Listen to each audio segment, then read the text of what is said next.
চোখে কালো চশমা আর হাঁটায় রাজকীয় স্টাইল, এ যেন হলিউডের কোনো অ্যাকশন সিনেমার হিরো। 2026 ফিফা বিশ্বকাপের আগে শুক্রবার যুক্তরাষ্ট্রে এভাবেই অবতরণ করেন তিনি, ক্রিশ্চিয়ানো রোনালদো।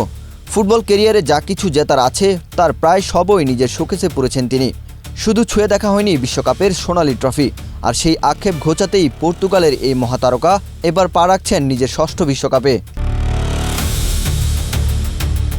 41 বছর বয়সে এসে অনেক ফুটবলারই বুট জোড়া তুলে রাখার কথা ভাবেন, অথচ ক্রিশ্চিয়ানো রোনালদো সেই বয়সে দাঁড়িয়েও বিশ্বজয়ের স্বপ্ন দেখছেন।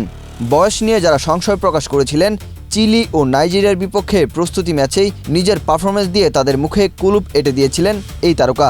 Gold's Gym across 30+ countries with over 700+ locations worldwide. Train anywhere, belong everywhere.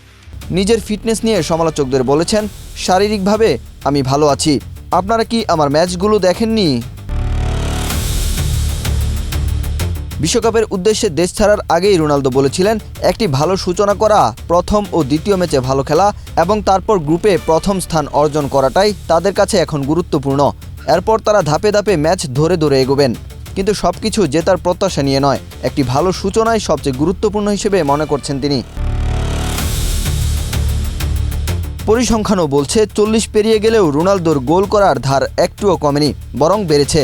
সদ্য সমাপ্ত 2025-26 মরশুমের সৌদি প্রো লিগে আল নাসেরের হয়ে মাঠ কাঁপিয়েছেন তিনি। লিগে মাত্র 30টি ম্যাচ খেলে প্রতিপক্ষের গোলপোস্ট লক্ষ্য করে 161টি শট নিয়েছেন CR7, যার মধ্যে গোল করেছেন 28টি এবং সতীর্থদের দিয়ে করিয়েছেন আরও 2টি গোল।